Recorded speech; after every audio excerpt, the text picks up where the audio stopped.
So, today we're going to jump into a short story that asks, well, one of the biggest questions you can possibly ask. What is the meaning of life? It's a really simple but profound and honestly a truly mind-bending story. Let's get right into it. The story kicks off just like that. Bam! You were on your way home when you died. It was a car accident, nothing special, but yeah, it was fatal. The story is quick to tell you, though, that it was painless. Your body was so badly damaged, you were better off this way. And that's the moment you meet someone new. Suddenly, you find yourself, well, nowhere.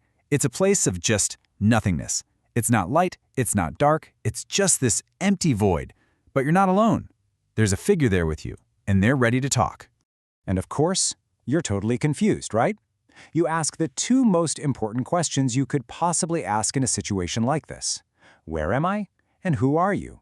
And the answer you get, it's surprisingly straightforward. No booming voice from the heavens, no big dramatic announcement, just a simple, matter-of-fact, yes, I'm God. But your first thought isn't even about yourself. It's about your family, the ones you just left behind.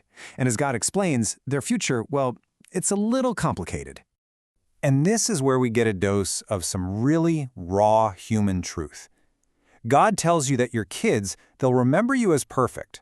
Why? Because they were too young to have time to become jaded about you. Your wife, though, she'll cry, but she'll also feel a secret sense of relief because your marriage was falling apart. And then she'll feel incredibly guilty about feeling that relief. It's just a messy, bittersweet, and very real human moment. Okay, so once that initial shock starts to wear off, the conversation naturally turns to the biggest question of all. So, what happens now? You're about to find out the basic rules of this whole new existence. This is the question on everybody's mind, isn't it? It's what we've all been taught to expect, you know? Heaven or hell, that classic choice. But the answer you get, it just throws all of that right out the window. But no, the answer is neither. It's reincarnation. And when you bring up, oh, so the Hindus were right, God gives a much broader perspective on things. And that's such a simple but really powerful idea, isn't it? As you and God start to, walk through this void, you begin to dig a little deeper into what reincarnation actually means.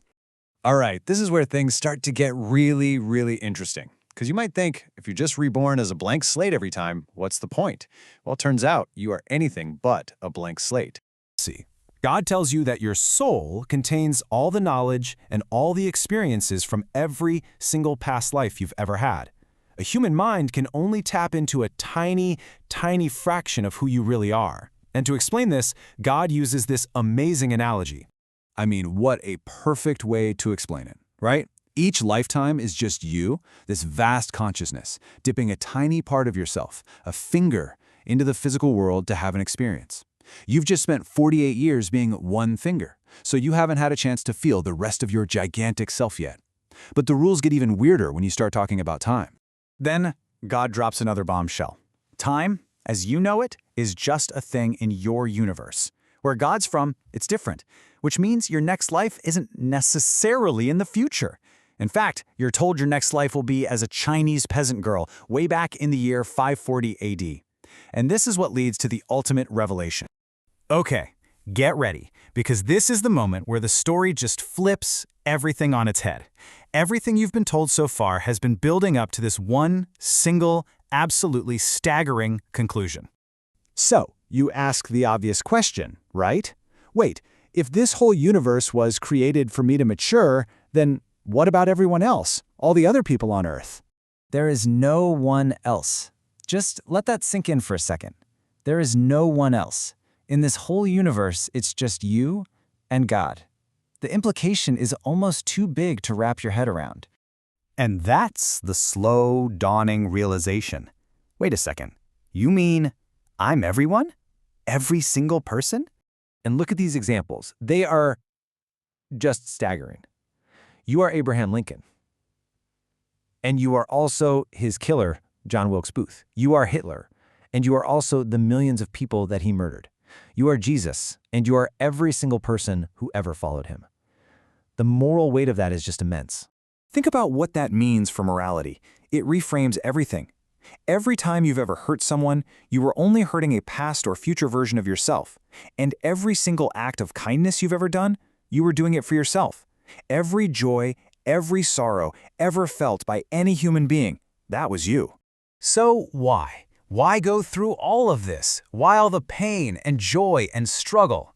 The final part of the story explains the grand purpose, the reason behind this whole cosmic cycle. And the answer is surprisingly simple. The entire universe, all the galaxies, all the stars, all the billions of human lives, it's all a tool for development. But not for humanity to mature, for you, a single being, to grow. And here's the kicker. Here's who you really are. You're not a god. Not yet. Right now, you're a fetus. You're one of God's kind, but you're still growing, still developing. And the universe itself? That's your incubator. And that is the final, incredible metaphor that gives this story its name. The universe is an egg. It's a cosmic womb. And once you have lived every single human life there is to live, once you've experienced every perspective, from victim to victor, from saint to sinner, only then will you have matured enough to be born into whatever comes next. So as you're sent on your way to your next life, the story leaves us with this really powerful question. If every single person you ever meet is actually you, how does that change the way you live? Right now, today, who will you choose to be?